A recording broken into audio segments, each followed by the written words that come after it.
Mes chers compatriotes, c'est encore moi, je vous salue très chaleureusement. Alors, pour ceux qui croient en Dieu, bénis et soyez-vous, peuple congolais, parce que vous traversez là une période la plus hypothétique, ou parmi les plus hypothétiques que le Congo-Brazzaville aura vécu.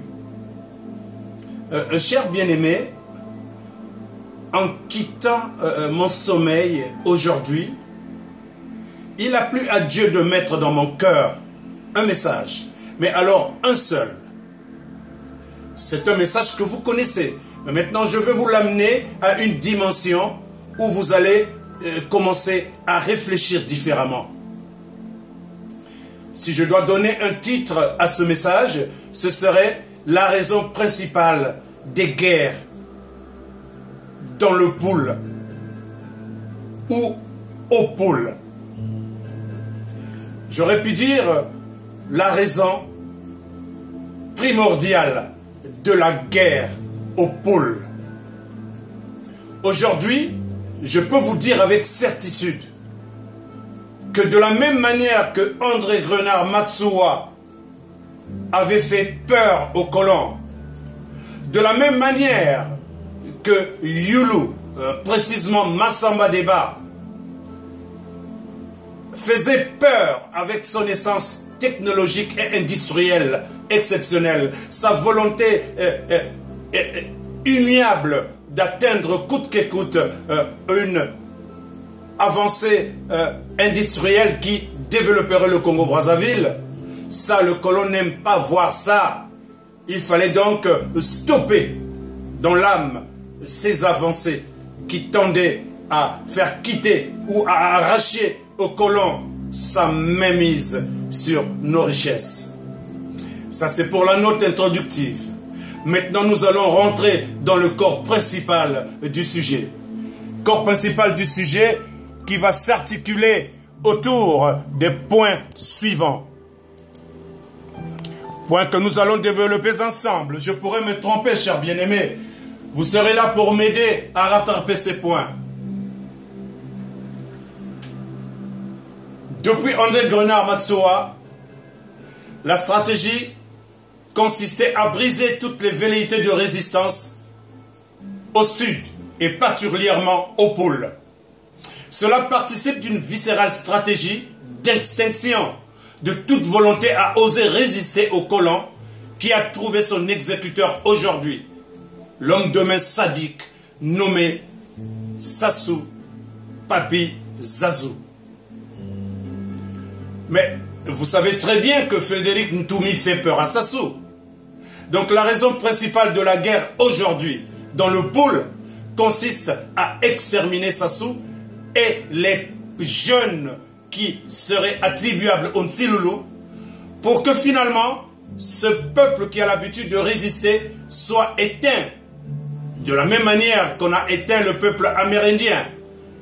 Mais c'est ce but que poursuit le colon à travers la main qui exécute cette volonté machiavélique, la main de Sassou Nguesso, nous l'avons déjà dit tantôt. La raison principale de la guerre au pôle, si nous repartons dans une essence qui date de plus d'un demi-siècle, il y a eu un homme qu'on appelait André Grenard Matsuwa. Celui-là avait pris la responsabilité de s'opposer, de s'interposer entre le colon et son peuple. Donc le peuple du Congo-Brazzaville en général et le peuple du pôle en particulier. Une partie de ce peuple qui avait même refusé de faire des extraits ou je ne sais pas trop, des cartes d'identité nationales qui leur reconnaîtraient la nationalité congolaise. Mais ils ont dit non, qu'ils ne peuvent pas entrer dans ce petit théâtre des ignorants. Ils sont congolais par essence. Ils ne ressemblent pas à des Congolais qui viennent de quelque part comme tant d'autres que nous avons au Congo-Brazzaville, que nous avons acceptés comme étant quand même des Congolais. Et aujourd'hui, c'est ce peuple qui s'est surarmé. C'est ce peuple qui détient, oh, combien d'armes. Le Congo est devenu le repère des mercenaires. Le dialogue tant espéré par les démocrates pourrait être vain si la France persiste dans son hypocrisie. Les barons de l'armée qui se sont enrichis en pillant le Congo-Brazzaville seront difficiles à débusquer sans une cure chirurgicale. Mais qu'est-ce que j'entends par cure chirurgicale? Il y a une première solution. Cette solution s'appelle Dieu. Ça va vous faire rire pour certains. Mais Dieu seul peut toucher les cœurs de ceux-là que vous appelez les grands de ce monde. J'entends parfois dire du choix de certains pays que celui-ci serait l'homme le plus puissant du monde, celui-ci serait l'homme le plus ceci. Non, il n'existe pas d'homme le plus puissant du monde. Il existe des États qui se sont démarqués du point de vue des armes, qui se sont démarqués du point de vue de leur économie. Cela ne veut pas dire que ces États soient puissants et que les hommes à la tête de ces États soient les hommes les plus puissants du monde. Donc, revenons sur la terre et regardons les choses objectivement. N'importe qui pourrait être appelé puissant vainement parce que l'être humain est animé d'utiliser une rhétorique vénale. Une rhétorique pleine de vacuité. Et cela fait de la peine. Pourquoi les humains poursuivent-ils des vanités alors qu'il y a des points essentiels tels que nous, en tant que Congolais de Brazzaville, notre pôle essentiel, c'est de développer le Congo-Brazzaville. C'est de faire du Congo-Brazzaville ce que rêvait Pascal Lissouba, une petite Suisse. Mais c'est possible. Avec tous les milliards, prenons seulement les milliards que Sassou a utilisés entre 2008 et 2016. Des milliards où monsieur a proclamé même des budgets dans l'ordre de 4 000 milliards. Il a dit qu'il a fait des économies pour les générations futures. Il a fait des économies dans les tombes. Il a fait des économies dans Panama Papers. Il a fait des économies en Suisse. Il a fait des économies un peu partout dans le monde. Il a vidé le trésor public. Il l'a rangé d'aucuns au Portugal avec Ondongo, d'aucuns dans les poches des barons, parce que toute l'armée est devenue, je parle des barons de l'armée, c'est tous des riches. Mais alors, nous qui parlons de dialogue, comment comptez-vous dialoguer avec Sassou Nguesso si ce monsieur dans sa tête n'a que le plan d'une dynastie? Comment pensez-vous dialoguer avec Sassou Nguesso si ce monsieur vous a montré de manière claire qu'il a brisé les règles constitutionnelles? Il est entré dans une sorte de référendum que mon frère Mafimba appelait référendum des babouins. Et il est allé à une élection présidentielle où il a fait un hold-up à huis clos. Et de ce hold-up, il a organisé un stratagème le 4 avril pour trouver le moyen d'aller assassiner Frédéric Toumi et Lentilelou, mais parce que Frédéric Toumi fait peur à Sassou. Mais parce que comme André Grenard Matoua, qu'il fallait mettre à l'ombre coûte que coûte, par le colon. Mais parce que comme Massamba Debaki commençait à nous amener vers une industrialisation qui libérerait donc le Congo-Brazzaville des pays dits pauvres. Mais il fallait éliminer Massamba Deba. Et qui a succédé à Massamba Deba? Mais c'est Ngouabi à l'ombre de Sassou Nguesso. Parce que Sassou Nguesso, quand il va sortir Ngouabi de la prison, Ngouabi donc reste avec une dette morale. Et Sassou Nguesso donc constitue pour lui la plaque tournante.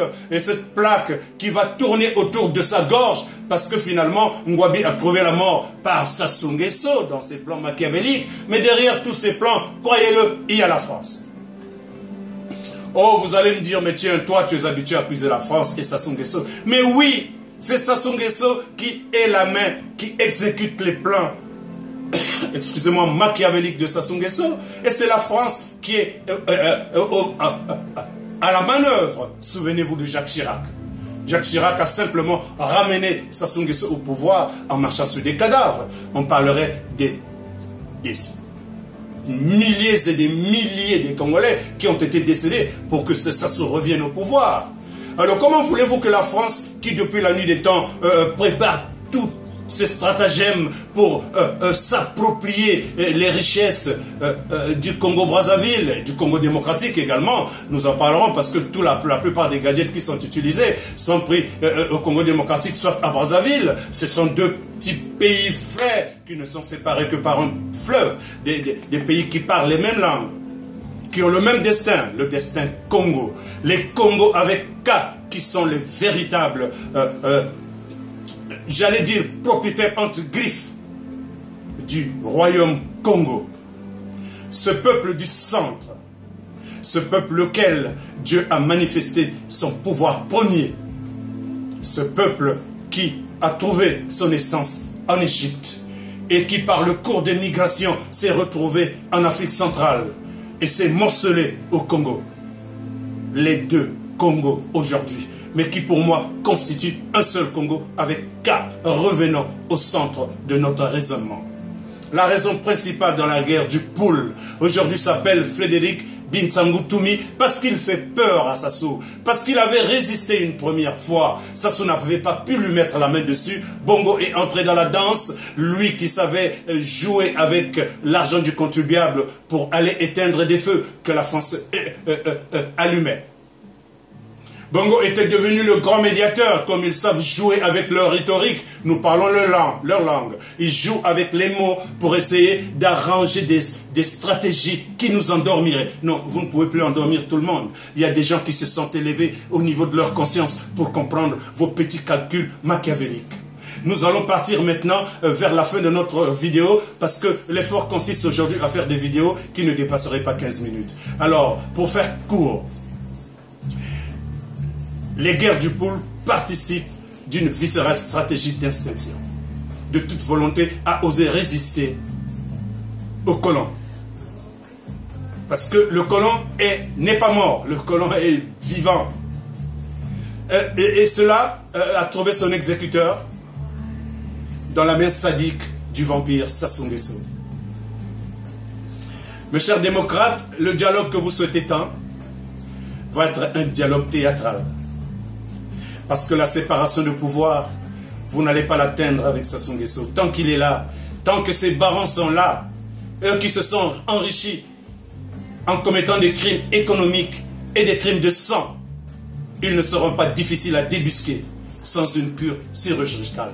Vous dites que vous ne voulez pas de la guerre. Moi aussi, je n'aime pas la guerre. C'est la raison pour laquelle, la raison principale qui fait que je sois aujourd'hui au Canada. C'est justement pour échapper à la barbarie de ces personnes qui pensent que la meilleure façon de dialoguer, c'est d'avoir l'arme, le canon dirigé vers l'autre pour le soumettre ou l'assassiner. D'ailleurs, n'avait-il pas comme slogan le pouvoir est au bout du canon? Pensez-vous que ces personnes-là qui ont été formées dans ce modus operandi vont-ils changer du jour au lendemain? Du fait qu'ils se soient enrichis en se faisant les poches? Mais attendez, ne continuons pas à rêver là. Il faut que nous, bien que démocrates, nous apprenions à nous défendre. Nous vous avons dit hier que Nelson Mandela a été clair dans son propos. Lorsque l'oppresseur utilise la violence, l'oppressé est obligé de se défendre par la violence. Mais notre violence peut être symbolique également. Notre violence doit consister à récupérer nos armes. Les armes que Sassou utilise nous appartiennent. Il faut que ces armes soient récupérées et remises aux mains de ceux-là qui se réclament démocrates. Que ces armes soient reprises en leur totalité et soient remises dans les mains de ceux-là qui rêvent de l'alternance, qui rêvent d'une paix réelle, pas d'une paix de slogan. Mais que ces armes soient remises à cette élite de la diaspora qui, à corps et à cri, réclame qu'il y ait de la démocratie au Congo-Brazzaville, qui, à corps et à cri, réclame qu'il y ait de l'alternance au Congo-Brazzaville, alors que la France sorte finalement de son hypocrisie, parce que les démocrates peuvent protéger ses intérêts, que la France sorte de sa posture amorale, parce que les démocrates peuvent protéger ses intérêts. Mais il suffit que la France apprenne à partager, à comprendre que s'ils viennent avec la technologie, ben, ils trouveront des richesses et des personnes aussi enrichies par leur intelligence que ces personnes ont acquises dans leur pays, donc en Occident, pour pouvoir finalement travailler ensemble dans une sorte d'émulsion et enfin laisser le Congo se développer comme tous les pays du monde. Cela n'est-il pas normal? Cela n'est-il pas logique, chère France, toi qui brilles par une sorte de félonie, laquelle on commence à montrer cette France des lobbies, cette France des affaires, cette France des calculs. Non, arrêtez cette ignominie, il est temps que vous sortiez de cette posture qui vous ôte toutes sortes de dextérité différentielle. Vous ne méritez aucune déférence, la France. Vous avez perdu toute dextérité morale, toute dextérité éthique. Vous vous êtes appauvris du fait de vouloir prendre gratuitement les richesses qui appartiennent à ces pauvres Africains. À ces pauvres Congolais du Congo démocratique que vous assassinez tous les jours. Vous utilisez toujours une main armée. Au Congo-Brazzaville, c'est Sassou Nguesso. Au Congo démocratique, vous avez Kabila et son confrère Kagame. Ayez un peu honte à certains moments de la vie de restaurer les équilibres que vous avez brisés. Frédéric Ntoumi fait peur à Sassou Nguesso. En conclusion, Frédéric Ntoumi est l'une des personnes qui peut nous libérer de ce brigand. Si seulement nos armes ne sont pas récupérées pour être remises dans les mains des démocrates, afin que les démocrates les gèrent, comme agissent les armées professionnelles dans le monde. Ces armées qui ne vont pas attaquer leur population, mais ces armées qui, professionnellement, dans leur éthique, savent qu'il faut protéger plutôt les populations et les États lesquels ils sont amenés, où ces armées ont été créées pour assumer leur profession. Voilà, c'est là mon dernier propos.